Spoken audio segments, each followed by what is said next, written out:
hello, everybody, and thank you for joining me today. We're getting close to New Year, so thank you guys for always supporting us as we go into this new year. And before we get started, I would like to say that if this is your first time tuning in, do me a favor, head on over to that YouTube channel, hit that subscribe button, hit that bell notification, so you'll be notified every time that we drop a new episode. And you guys already know we have some amazing guests for you guys. And we're bringing it, man. We're bringing it. We're bringing in the new year.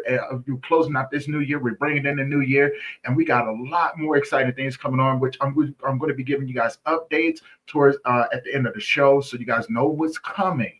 And everything. So, without further ado, I would like to say that this is for educational purposes only. If you have any questions or comments, please put them in the comments section, and we'll be sure to answer them as we go. Now, without further ado, you guys help me welcome my next guest, Mr. Justin, to the platform. Justin, how you doing today, brother? All right, man. How you doing, brother? I am doing well, man. I'm doing well. Thank you for joining me today on the episode, man. I'm looking forward to it. Man, I appreciate you having me. I really do. Really appreciate man, you. I love seeing what you're doing, man. Man, I appreciate that, man. I appreciate it so much.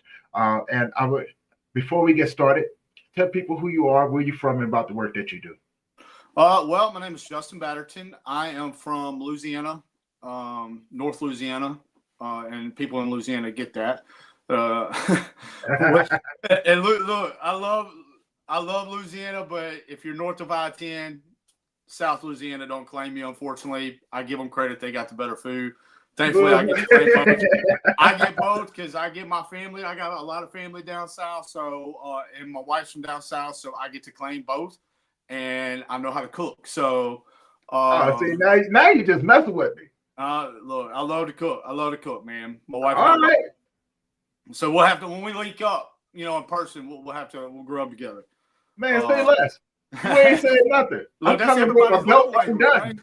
I'm coming because language is food, man. Look, even Jesus broke bread. This is true. So it's all about eating, man. That's where the heart is. But no, so I'm from Louisiana. Like I said, Shreveport, Louisiana. I'm a real estate agent, and then more passionately, I'm actually a leadership coach, where I kind of help leaders build their leadership around kingdom principles, empowering them. So yeah. Man, thank you for the work that you do, man. And we talk too, right? And you got a hell of a story. You've been on one hell of a journey too. And for you to be doing the work that you're doing right now is highly commendable. And I think, through this conversation, there's going to be a lot of people that's going to be inspired, just because, man, you are who you are, and you've shown people that no matter what happens, you can make it, right? And we follow each other on social media. So people, if you haven't already, go check out his social media. I do have his links in the description of the YouTube channel. So go there, check him out, and tell him that I sent you guys. All right. And so Justin, let's jump into your story, man. Absolutely. Walk us through your journey of this life. Oh man, this life. So we'll start, I guess, man, obviously before Jesus. Not to go all the way back to Genesis, but in a sense, from my start, man, my life started out rough. I know your podcast on grief, so you'll get this, but it started out with grief. I mean, my whole life has been built around, unfortunately, is kind of around that. My grandfather, my grandmother's husband, my mom's dad passed away 2 days after I was born in a car crash.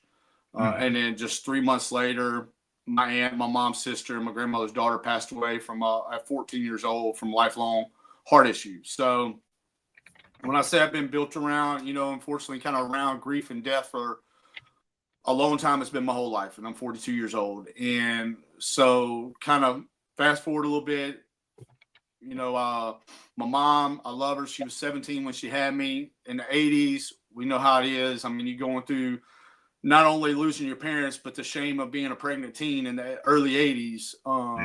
It's a lot. And my grandmother, she became my safe haven. She became my heart. My biological dad, I love him. We have a good relationship now, but there was a lot of my life he wasn't a part of it. So I had the abandoned dad side of it too. My mother and my adopted dad, I had a dad that adopted me from my biological dad. And he, again, a lot of stuff there as well. And so it kind of led me on a life of just as I got older, especially my teenage years, I went down that rough path. My parents, when they got divorced, when I was about 10 years old, I remember getting told I was the man now.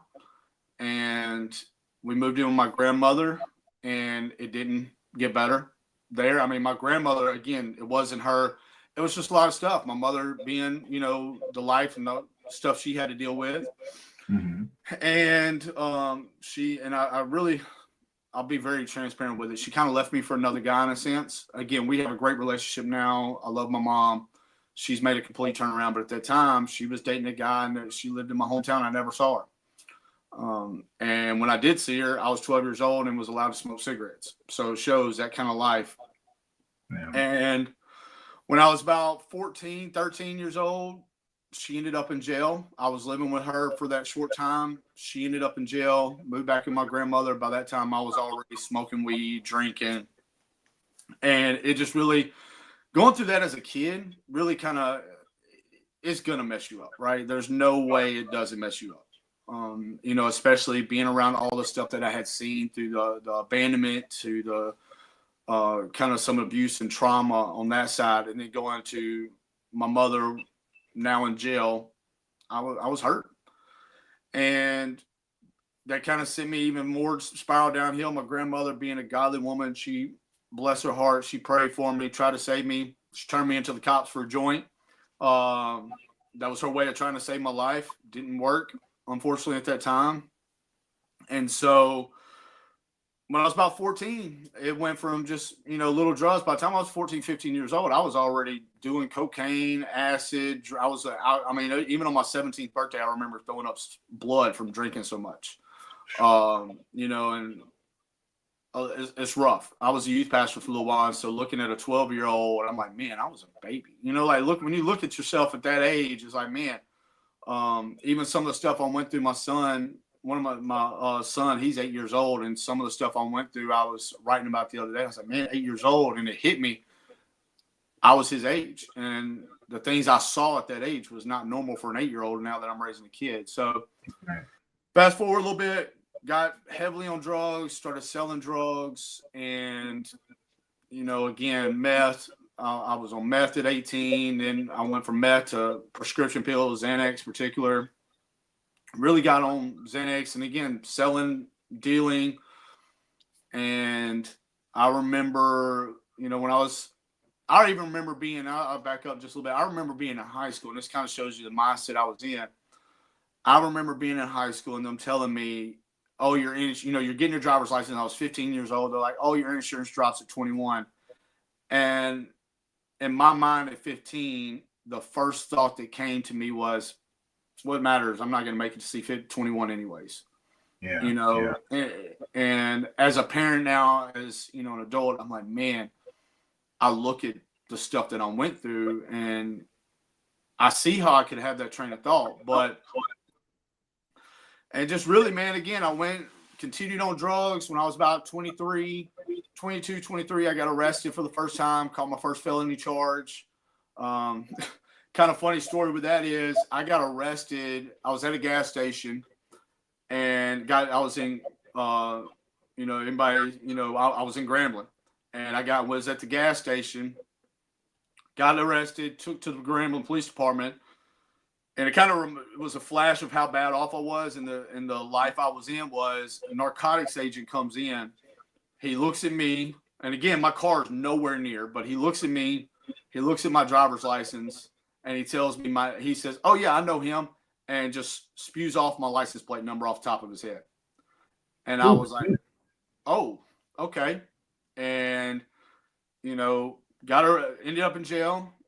So yeah, being 22, 23, and you're like, man, you're being watched. Of course, you would think that would wake me up. No, as soon as I got out that night, I was back, went and got more drugs, did more stuff, and got arrested again for my second felony. I was 24. It was December of 2006. I was 24, just turned 24. And not long after that, I found out that a girl I had dated before, she was pregnant.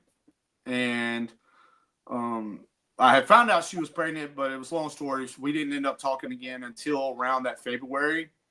and my son was born. Like I said, I caught my second felony charge for Xanax. And in April, my son was born, Tristan. And at this point, I'm like, all right, I got a choice. I knew what it was like to be a child and have a parent in jail. I knew that pain. I knew that hurt. And I knew I didn't want that for my kid. I was like, I can't. Something's got to change, especially not really having a real father figure in my life most of my life. I knew I didn't want that for my son. And so I made the decision to go into a program, Adult and Teen Challenge. If you're not familiar with it, it's a Christian program, help men and women off of drugs and alcohol. It's a year-long program, very intensive, but it's an inpatient, saved my life. Went in, that was the plan. It was April, my son's born, this is what we're going to do. But at the same time, I'm facing these charges. And I kind of give you the brief of the last week, and it was a Friday. I was supposed to go in. I called the director saying, hey, I'm supposed to go to court for these charges, and I don't know if they're going to let me come in. I don't want to pay this money, and them not letting me in. The director was like, all right, well, just come Tuesday as soon as you leave court, because that was a Friday. Sunday, I was out partying with friends, get back to where I had reception because it was the early 2000s. It ain't like we had smartphones and you ain't have reception everywhere. It was old flip phone.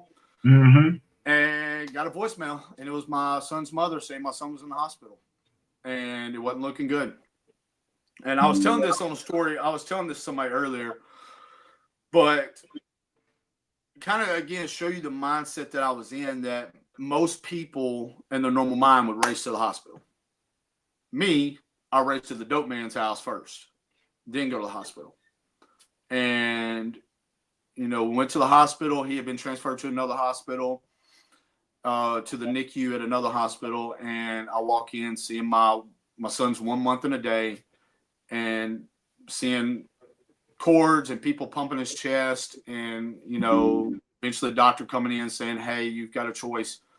Y'all need to make a choice. And I'm really thankful for my son's mother's dad. He was like, Doc, you can't make these kids make this decision. They're too young. We have to trust you. And doctor made the decision to pretty much pull the plug. And remember holding him in the hospital and, kind of going through that. And so left there Monday in the dope world. How does all your buddies and your friends console you? They get you high and make you try to forget life. And so Monday, all I remember Monday is drugs. Like, I really don't remember much. Tuesday morning, went to court, not know if I'm going to prison for 5 years or going into a program. Went into the program, or the judge thankfully let me go into the program. That was Tuesday. I left the court Tuesday at 2. At 4 o'clock, I was at my son's wake. At the next morning at 10, I was at his funeral. And then the next morning at 10 o'clock, I was in the program. And, kind of left with just, it was time to change. And all I had was, and then when you go in the program, you can't talk to your family for the first 2 weeks. So it was just me and God. That was all I had.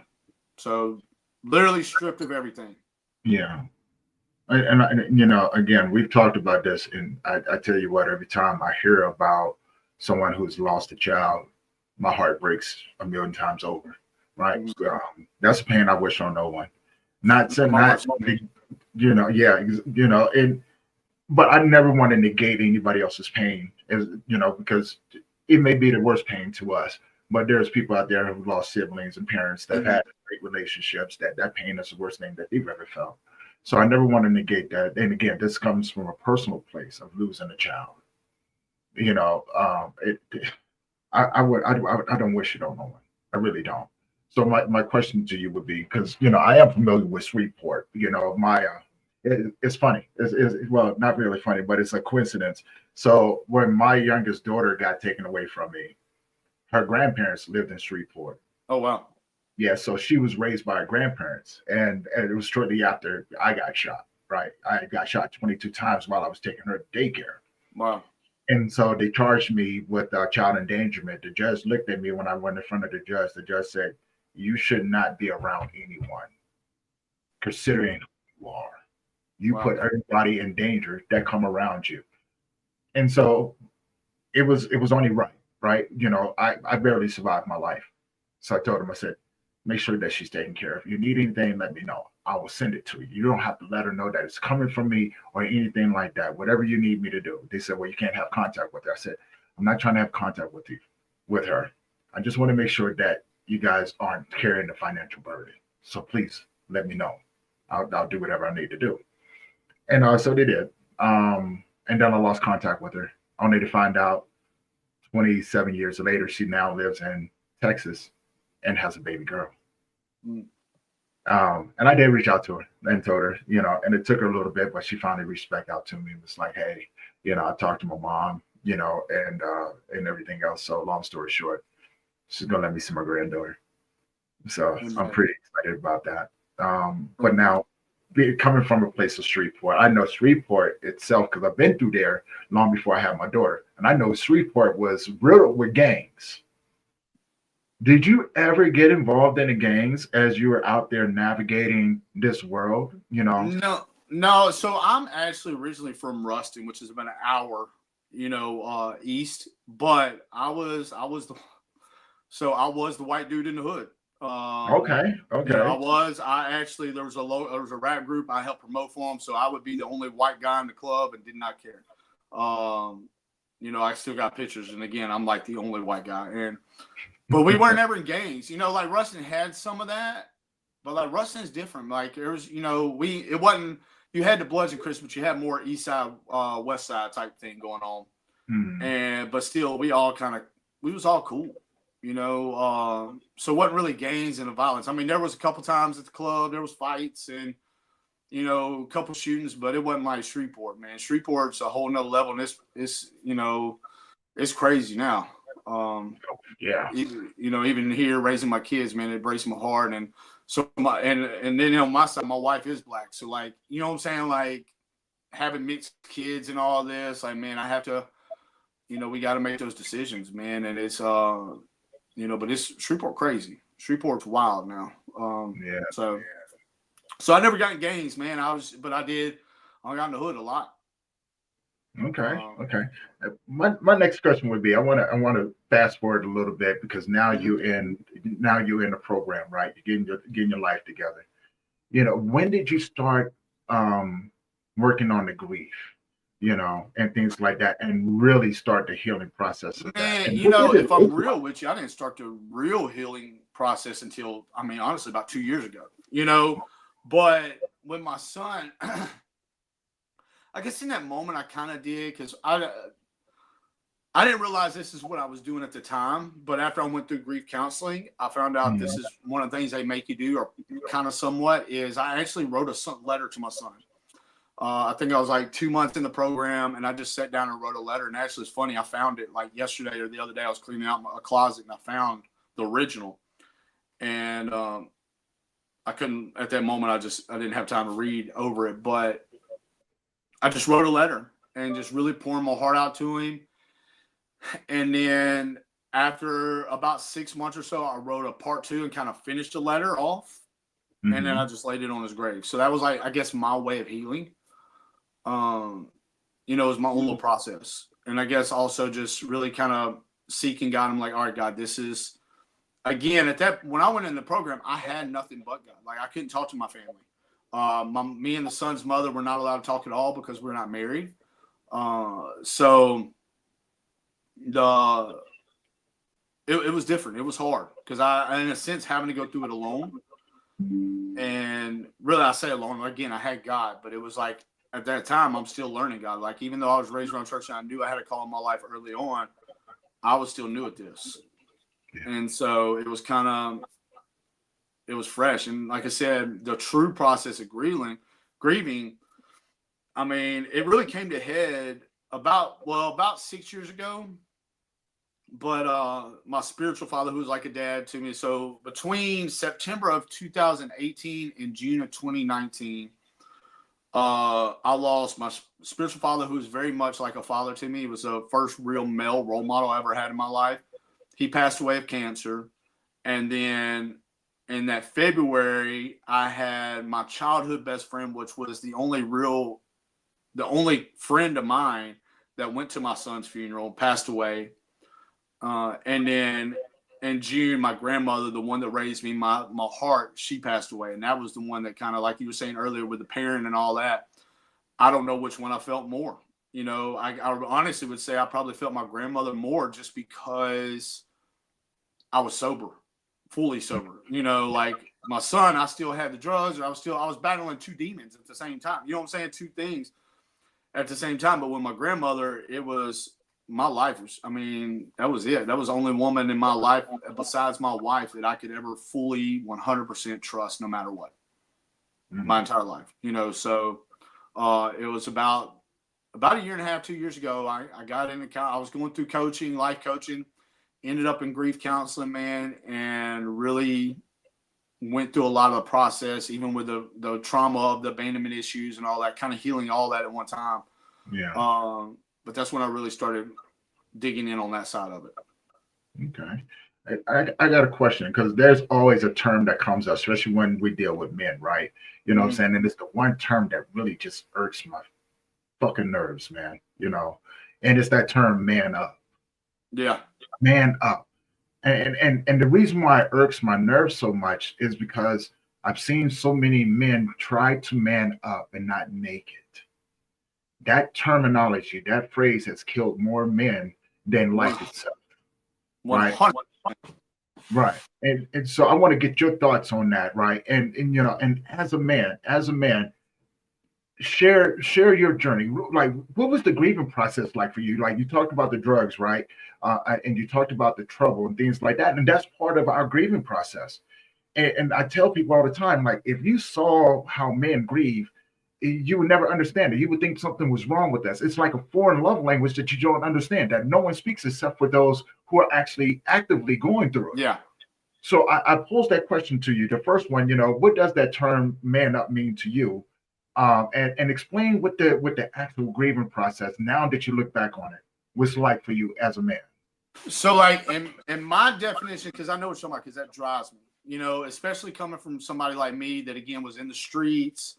You don't talk about your feelings. You don't trust nobody. We don't open up about those things. So you got that side of it. And as men, that's what we're taught. Like you're saying, growing up, you're taught as a man, suck it up, buttercup, man up. We're not allowed to feel. And I'm like you, it drives me and it hurts me. And like you said, that's why male suicide rate is higher than any other.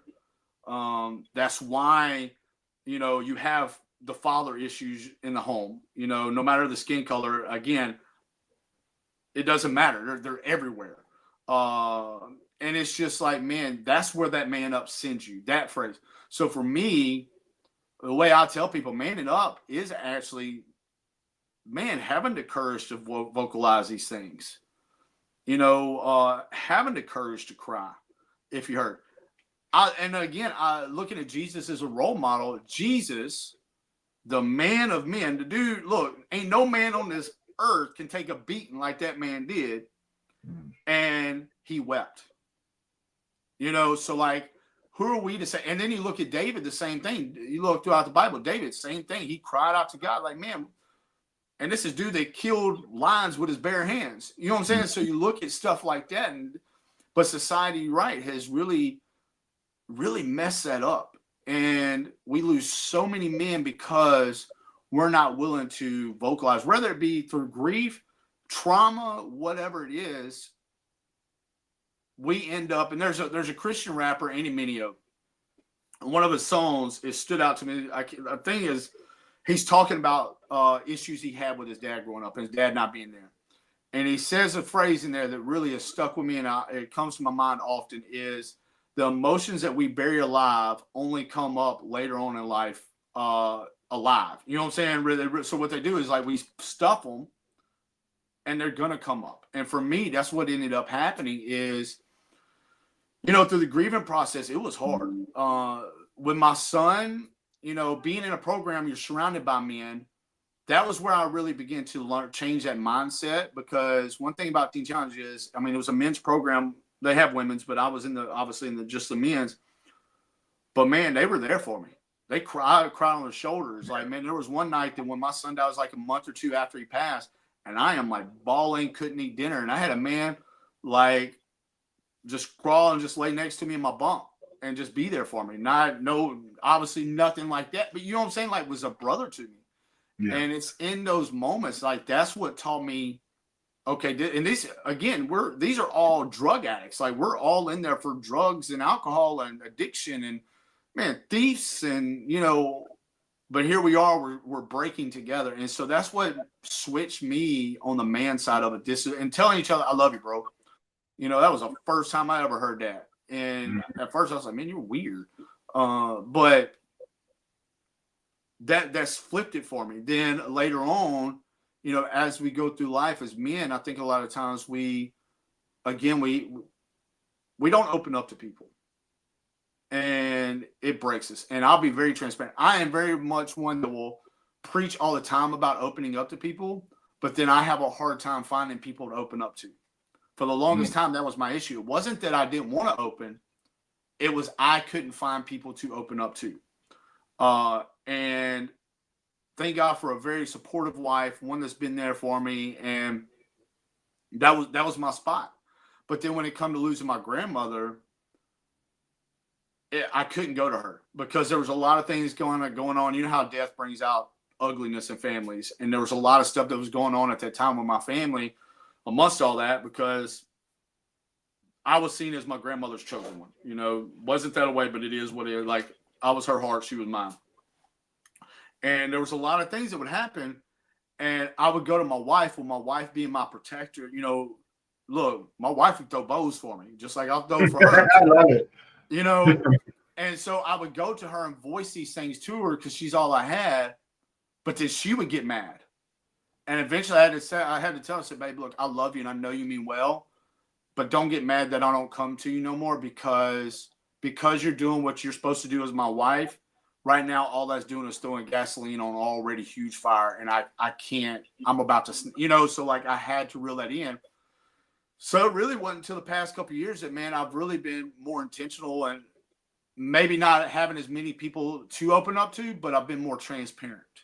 Yeah. And I think that's the big thing is, like, one, you got to find those people and being willing to be open, being transparent, because whether you're going through grief, trauma, whatever you're going through in life, you can't do it alone.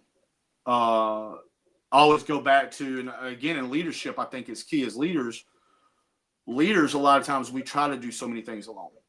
And what I really believe with all my heart is when we do that, we stunt our growth, we stunt our leadership.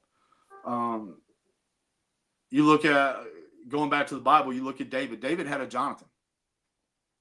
If God didn't give David a Jonathan, David wouldn't have been the leader he would have been. Right. Because he was there. Jonathan was there to listen to him cry, push him like, hey, you're not quitting. Those type of things, and you look through the Bible, that's the way it is. And so you always have those people to really pour into, to kind of be very transparent with. And that for me, that was it was my thing of like learning to be transparent, learning to be open with my struggles. And just having those moments of like, man, I need to cry, so that man up phrase, I'm with you, dude. It drives me. It's killed too many men. Yeah. It's got to stop. As men, and I teach my son this, like, man, you're more a man when you do cry rather than you don't cry. Because you're willing to cry in front of another man shows that you don't care what somebody else thinks about you. That whole man up is you don't want somebody to think less of you. And that's not being a real man.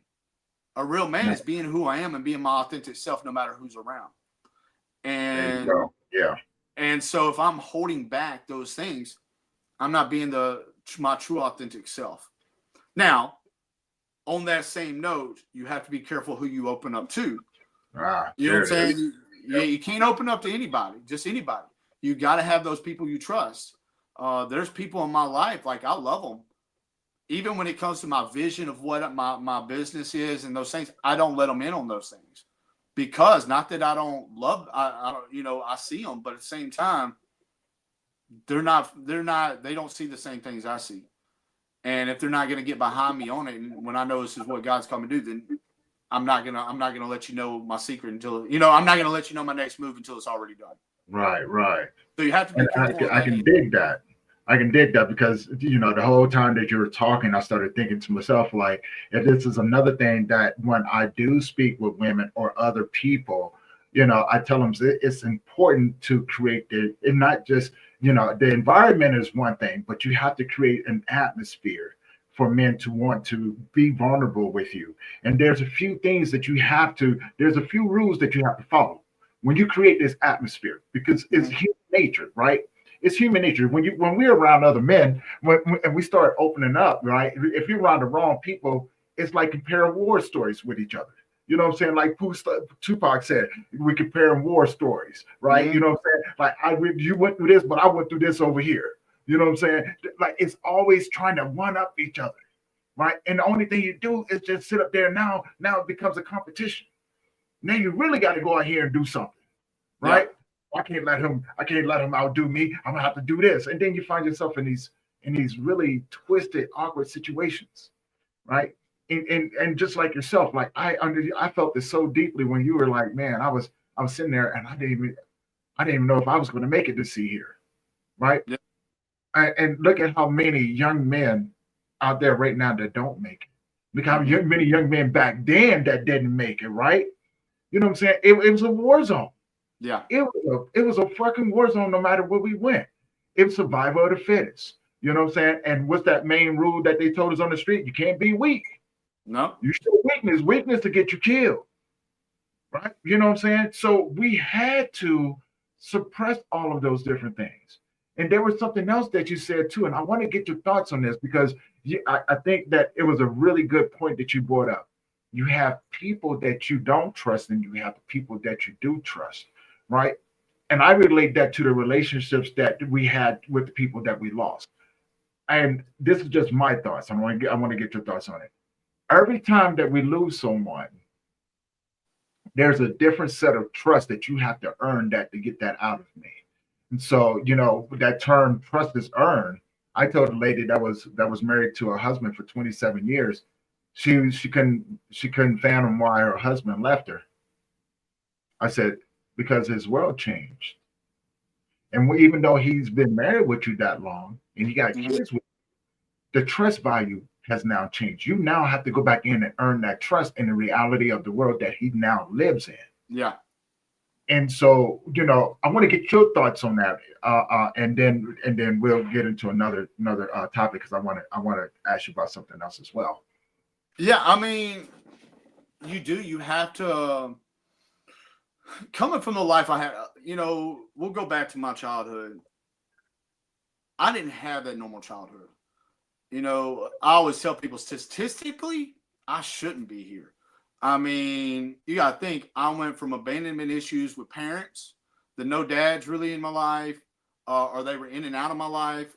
My mother, with her stuff, and then going to jail, and then my drug addiction. Like, I shouldn't be standing here right now. But, again, and I'll tell you this, when it comes to trust, like you said, trust has to be earned, and there's people that you Hmm. have to cut out of your life.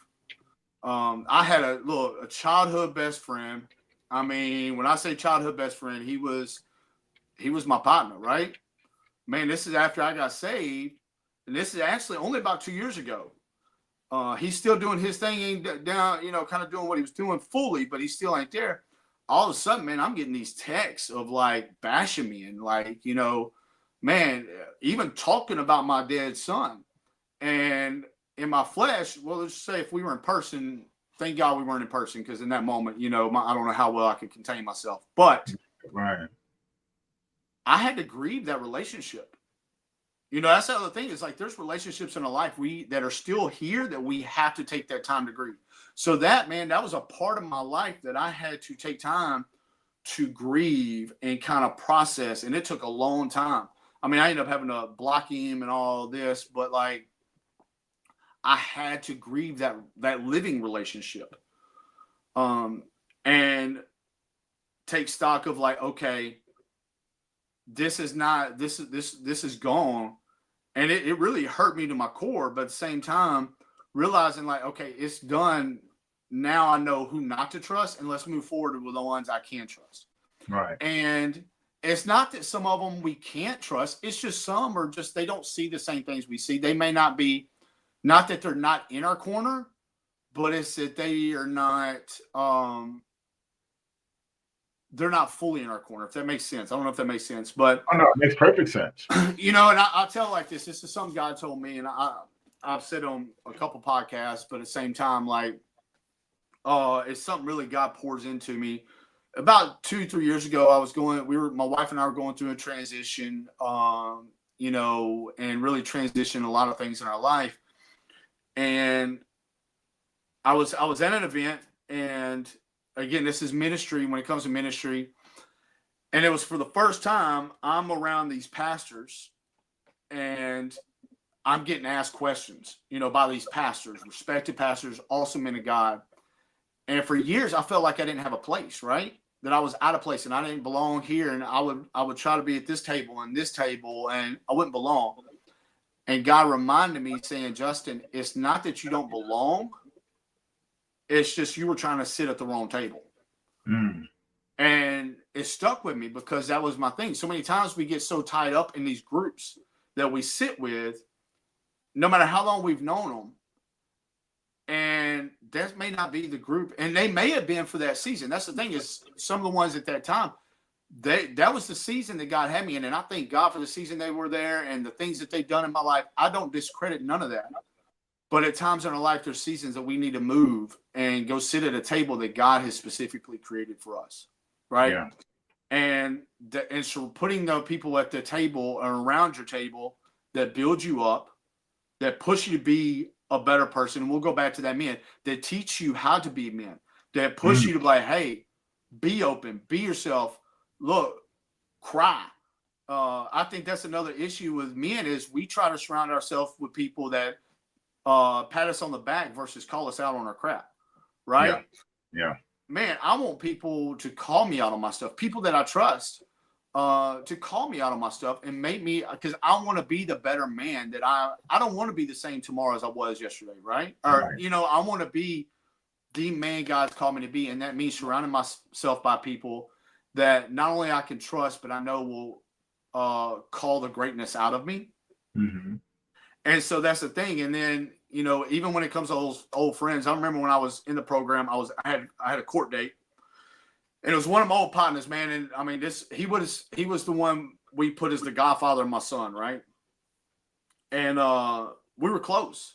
And I saw him in court, and I said, "Look, dude, I was coming towards the end. I done changed, saved, quit the drugs, all that. I was coming towards the end of the program. I said, look, say, man, don't get mad and don't hate if I don't hang out with you no more. I can't do that." And there's another one in that group too. They were in this rap group I was promoting.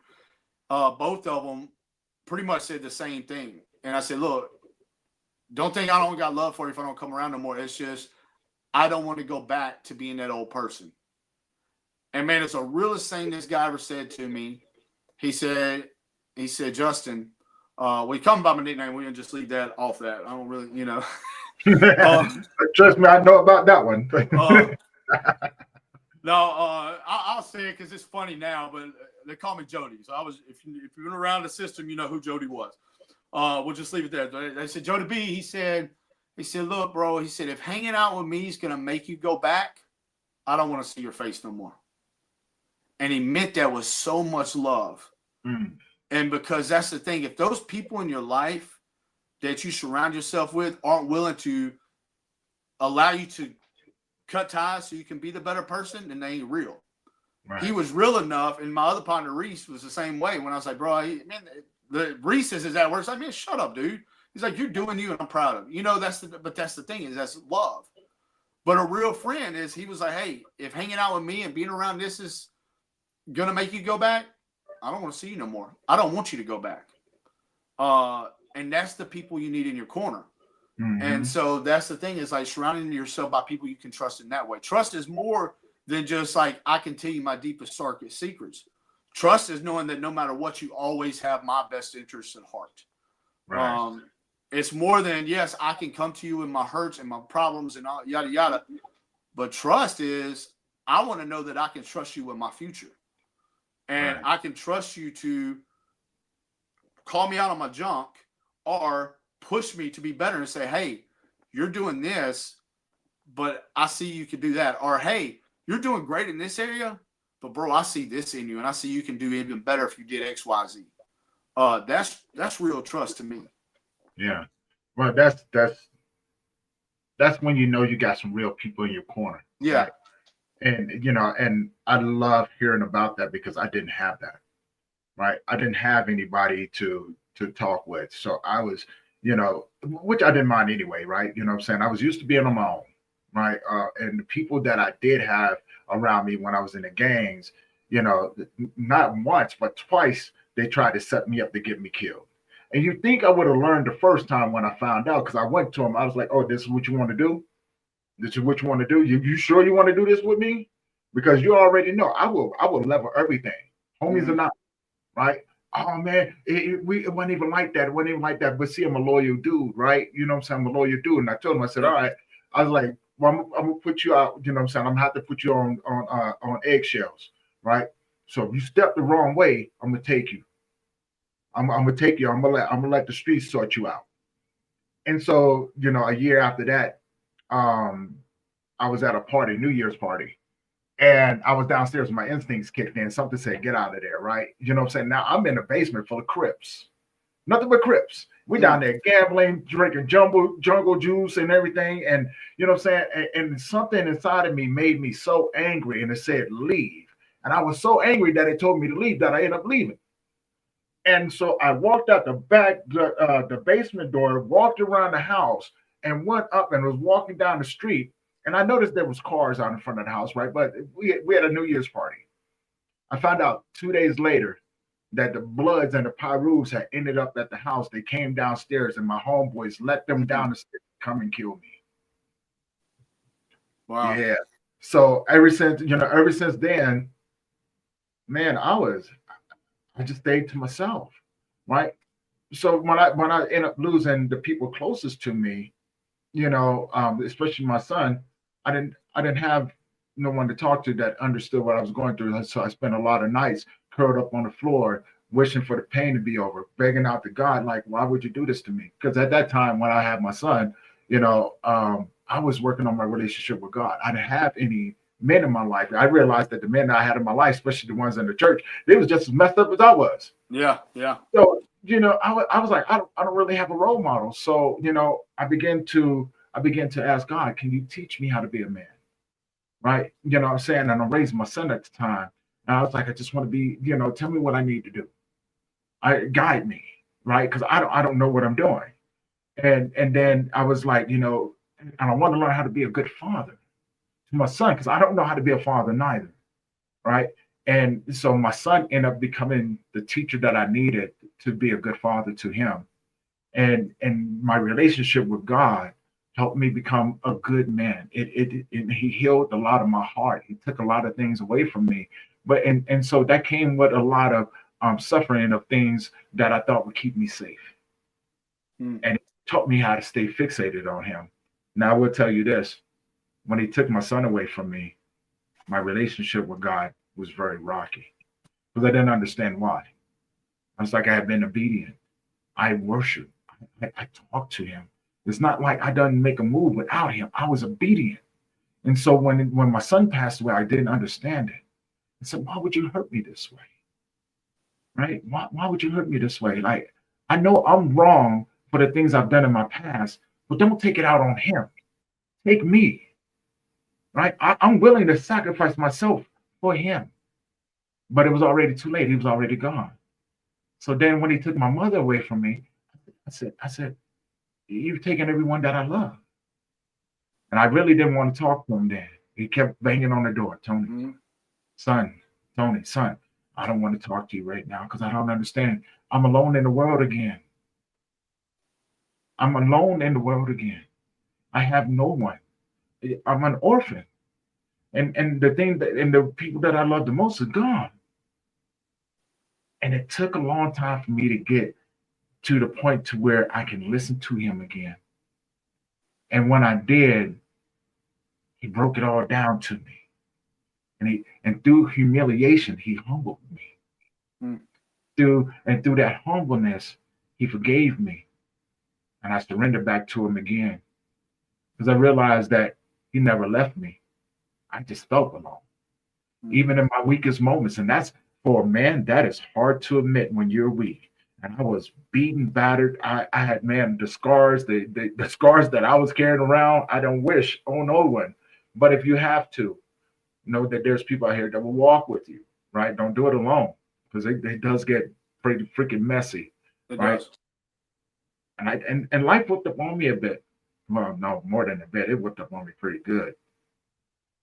Choices that I made ended me in some really crazy places, right? But I'm thankful for everything. I'm thankful for the people that came along that drug me through the mud and beat up on me pretty good too, right? As I was starting my company. I'm thankful for the harsh words that they gave me. And I'm Mm. thankful for the good words that they gave me as well, right? I am thankful that they tried to destroy me. And that's hard to admit. I'm thankful that they tried to destroy me because the only thing they did was destroy the pieces of me that didn't need to be there anymore. And it left the shell of a man or the shell of what was becoming a man. Yeah. And it allowed me to fill those things in with good things and take some other things out and, try to, figure out my life again. And God set me on a path of purpose, man. And so now, with me saying that, I want to ask, when did you find that path that you knew that you was going to be on? Like you became a real estate agent, right? Which is that's unheard of, especially Yeah. coming from the background that you was in, right? Yeah. When did you decide to do that, and what was that aha moment? Man, I mean, so going through the program, right? I stayed on with the program for 13 years. And even in the midst of that, I mean, I met my wife during that time. I became a youth pastor, young adult pastor, associate pastor of the church we were at. Um, we ended up leaving that church, but I was still in full time ministry there. Hmm. And after losing my grandma, I really, again, my grandmother was my mom. So, like, after losing her, uh, there was a switch. I realized that a lot of my identity was wrapped up in all these other things, right? It was wrapped up in my trauma, wrapped up in my addiction, dealing, throughout my life. It's like I was Justin the dope dealer. I was Justin the drug addict, Justin the teen challenge director, whatever. Uh, and so it was after she passed, and man, I even remember being at the grave, and you know how we do, we talk to the grave like they're there, but that's the only place we get our heart out. And I remember really feeling in my spirit, God say, Justin, you're 38 years old and you don't have an idea who you are. And so I'm 42 now, so that was not long ago. And so really spending that time, the real estate agent side, man, that was my first thing. Like, you know what? I want something different, right? My grandmother wanted me to go back to school. And I used some of the money she left me to start my business, right? Um, and you're right, it's not heard of. I mean, somebody like me, I mean, people used to not even want me in their house, and now here I am, like going in houses, like I'm trusted in that way. Hmm. And when it comes to what I'm doing now, it went, you was talking about all that dark stuff you went to, man. I feel you because it was not long ago. I mean, it was honestly like in the last 4 years that I went through a lot of that same stuff, all those things from my past.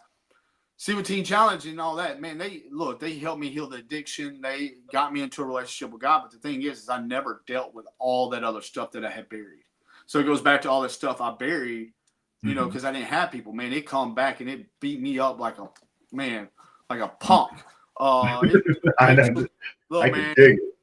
and I went through a lot, man. And my wife and I were going through a lot. We were great as a couple in a sense. I mean, looking back, we probably weren't as great as I thought we were, but she's an amazing woman. She stood by me. But I just got so deep into depression that I can honestly look back even to last year and physically see like a dark cloud around me. It was just that bad. And even in that time, I remember hearing God say, Justin, this is after leaving Teen Challenge and going through all that, what happened was it wasn't that I was running from God. I just wasn't running to God. and it was just as bad. And so in that time is when all that depression came. And then when I started really seeking God and really praying like for direction and, all right, God, what's next? And what, I'm tired. I'm broken. I mean, I was completely broken.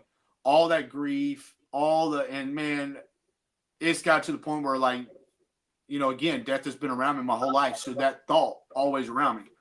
I mean, since 2023, January 23 to today, I've lost, I think we're at like 14 close people in 2 years, which is an astronomical number for somebody, But I remember one day I was praying and I pulled into my driveway and I really felt God clearly say this to me.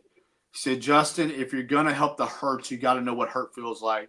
If you're going to help the broken, you got to know what broken feels like. Let me tell you, that is not something you want to hear from God, okay? Not in your moment, not in your dark moment. That's not what you want to hear from God. You want God to be the daddy and say, oh, you're just going to be okay, son. No, he's like, hey, you're going to have to feel this. And I even see more now what he meant, because what that was doing was refining me and making me into this man you see today, right? And so it was really, man, just kind of diving into like rediscovering who I was, and then into this coaching. And what I saw was like, man, leadership as a whole, and this is kind of go to what I'm doing now with leadership and as a coach, I realized that I wasn't the only leader that goes through things like this. And I realized when I was praying about what I wanted in my coaching career, when I really felt God lead me into coaching, I was really like, for me, I was like, I'm like you, I'm going to go for men, men need this. And I felt God strongly say, Justin, why are you going after just the men when I need leaders? And I was like, okay. And so I really began to hold on that. And then he began to remind me of my passion for leadership. I've studied leadership. Even in my addiction, I was put in charge of crews. I was running a flooring crew at a job, and I would be so loaded on pills and still got to, doing a job. And so leadership was always my passion. And so that's kind of what led me into that purpose of like, man, God has called me to help shape leaders for the kingdom. And some of that is healing, but some of that is just building up. And, again, and when I say leadership for the kingdom, man, it means in our family too. Leadership is more than just a business. John Maxwell even says it's just influence, right? And so it's everywhere you go, where are you influencing? Are you influencing them for the kingdom? And it starts in my house with my boys and my kids. My daughter's older now, and we kind of have somewhat of a story like you with my daughter. That's a long story, but in a sense, she didn't find out I was her dad until about 3 years ago. She never even knew she never knew who I was until I messaged her on Facebook. And so we had to go through that. But in the same sense, what am I doing to show her what a man looks like? What am I doing to show my boys what a man looks like and lead them in that direction? Yeah. My next question would be, what do you think makes a good leader? What do you think makes a good leader? So I'm big. All right. And when I started this, and I'll just give you what I kind of originally built my leadership coaching around is I'm big on empowering, right? Empowering leaders, empower leaders. But when I was praying about it, I felt God tell me three things. One, adding value. You learn to add value to yourself before you can add value to others, right? And so it's first adding value to yourself. The Bible even says, love your neighbor as you do what? Love yourself. So how can I add value and show love to somebody else if I don't first learn to love myself? So number one is adding value to yourself and to others. Number two is that vulnerability, being willing to be vulnerable, even with those that you lead. Being willing, and part of that is just saying, hey, I messed up. With my son, look, there's times that I have to go back and say, buddy, I'm sorry. I raised my tone. I'm sorry I did this, buddy. And being willing to admit your downfalls, but also being willing to find those people to be open with. A mentor, having a mentor, somebody runs beside you and somebody you kind of lead single-handedly, but so it's being vulnerable. And then that third aspect is being authentic. Learning to be the true, authentic self that God has created you to be. But you will never be able to do that until you learn to do the first two, right?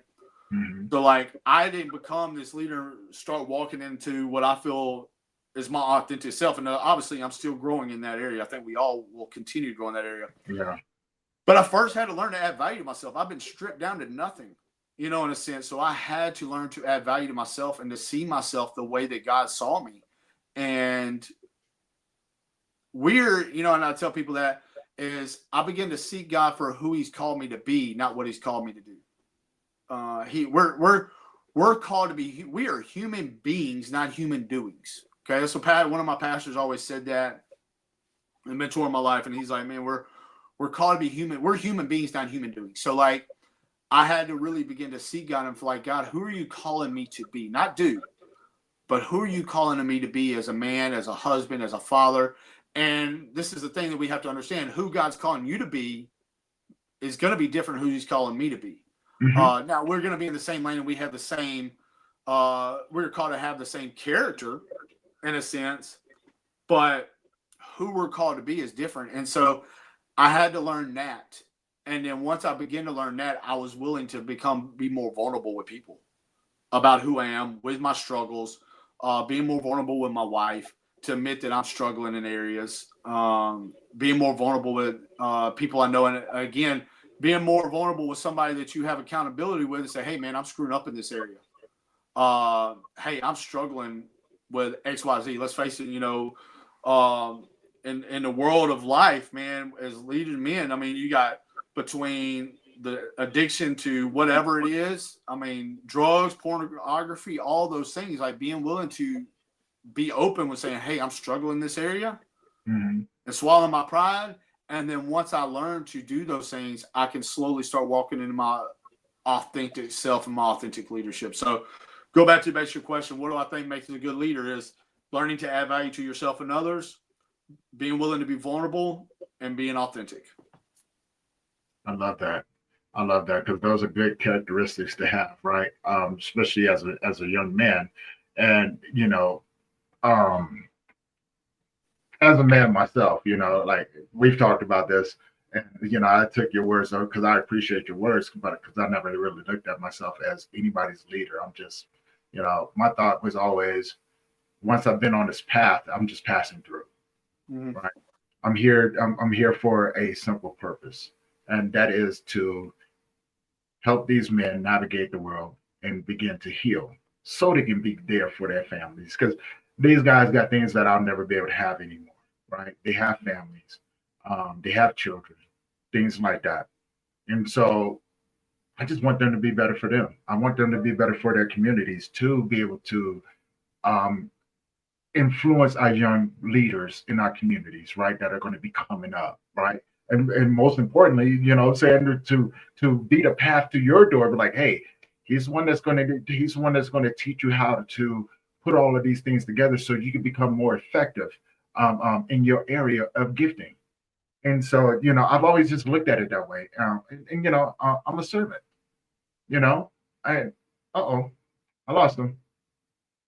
Come on back, Justin. Justin, guys, hold on a minute. I think about he'll be jumping back on here real soon. Um, but as I was saying before, it's one of those things that I've always just really just looked at my path as a path of servitude to other people, to want to do good, to want to do what I'm supposed to do, what I'm called to do to the best of my ability. And so, that is just the key to everything. And here he is. My man is back again. I don't know That's, what happened. I don't know yeah, what. I was like, oh, you just go jump off while I was talking? Man, look, I ain't touching it. Just like I thought maybe some time down, I'm like dead. I'm like, man, what? And I even shot you a message. I was like, dude, I lost you. I don't know what happened. Yeah, I know. I just got it. I was about to text you, but I was like, oh, he's about to jump back on. So yeah, I don't know why, man. Sometimes it does that, right? But you're back now, right? And It's I was just technology, telling the bro. It's audience. technology. Yeah, I was just telling the audience. I was like, man, I'm just called to do what I do, and just to be a servant. Serving to my community, to the men, and things like that. As I pass through to my next destination, for the most part, right? And so I look at men like yourself, and and it's commendable, right? Because I see what you do, And I'm like, man, if I can just give some people to you to help guide them, further than what I can. I think that's what we're supposed to do, how we're supposed to Absolutely. interact with each other, right? Like, hey, I've gotten these men where they need to be right here, and I'm gonna hand them over to you, and you got to take them to the next level, because I gotta go here, and I gotta go grab some more of these men to Yeah. bring in your direction, right? You know what I'm saying? So I'm like the little shepherd.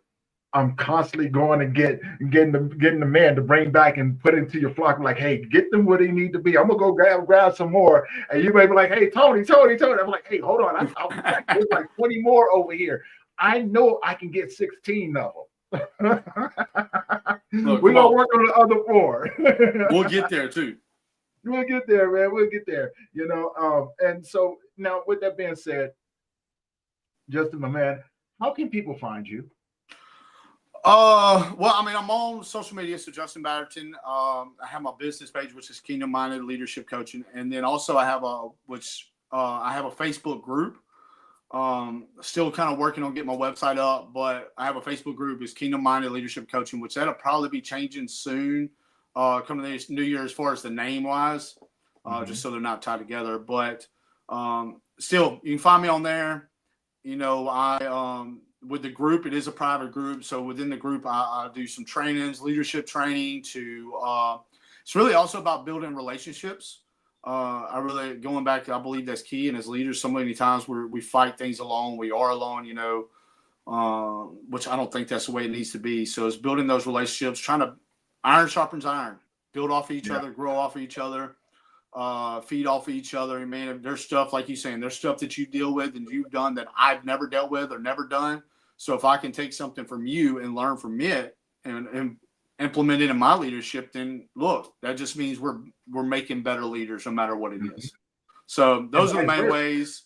Yeah. And so that private group, man, there's a lot of stuff in there. There's going to be come the new year, it's just going to be kicking that up a good bit with a lot of different trainings, masterminds, material I'm writing, stuff like that.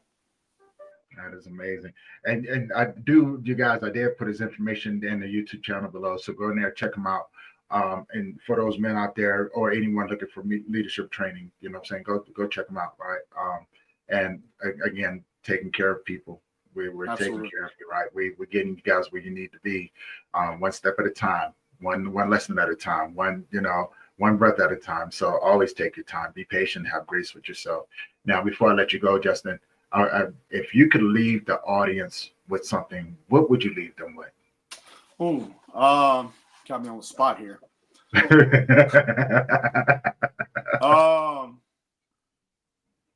talked about so much. I guess, man, again, it goes back to that being authentic and being willing to be open. That vulnerability and authenticity. I really think that's key, especially in today's day and age, where between imposter syndrome to social media, compare yourself so much to so many people. I'm not you because I can't do the things you do because that's not my path. That's not what God's called me to do. And just like you can't do the things I'm called to do, he needed each of us to do the things we're called to do. So find your lane, find what God's called you to do. Everybody has a purpose. And I'm a firm believer that even our pain has a purpose. And no matter what it is, look, I lost my son, but him being born and even losing him changed my life forever and made me into the man I am today. And so, just remember that, number one, you have a purpose. See God, see who he is calling you to be so that you can freely walk into the purpose he has for your life. I love that, man. I love that. And with that being said, we're going to go ahead and wrap up this episode of Grief Let's Talk About It podcast, man. It was an honor and a pleasure to have you on. I can't wait to see, how we network and collaborate together. Absolutely, man. I'm looking forward to the new year. Looking forward to it. I love what you're doing, man. Appreciate what you're doing, man, especially with the men and the grief and all that. So it's needed. It's needed. That is something that is definitely needed, and I appreciate you on that, man. And love seeing what you're doing, brother. I'm getting better at saying thank you to people. So I'm going to say thank you because sometimes it's hard for me to take a thank you without giving kudos to the next person for allowing me to be in that space, right, with another individual. And so I'm getting better. And so with that being said, I'm just going to say, man, thank you. And and thank as well. Thank you for the work that you do, man. And I can't wait to see the endeavors that we climb on. For everyone else that have been tuning in, especially on Instagram, Facebook, LinkedIn, and YouTube as well. I see you guys over there. Thank you guys for tuning in. Thank you guys for just sitting back watching. If you had any questions or comments, you can always put it back there. If you're just now tuning in, you can always go back and watch it. You already guys already know how that works out. And if this wasn't for you, maybe you know somebody who can benefit from the conversations that we have. Share this with them, right? And let them know that there's people out here that care about them and that want to walk with them. And if you haven't already, do me a favor, head on over to their YouTube channel, hit that subscribe button, hit that bell notification so you be notified every time that we drop a new episode. And this helps us just get us out there in the algorithm, reach more and more people. And with that being said, you guys, I appreciate you. This is going to conclude this episode. We're going to see you guys in the next one. As a matter of fact, I got one coming up in 30 more minutes, right? So jump on in with that one as well. And I love you guys. And you guys have an amazing day. Peace.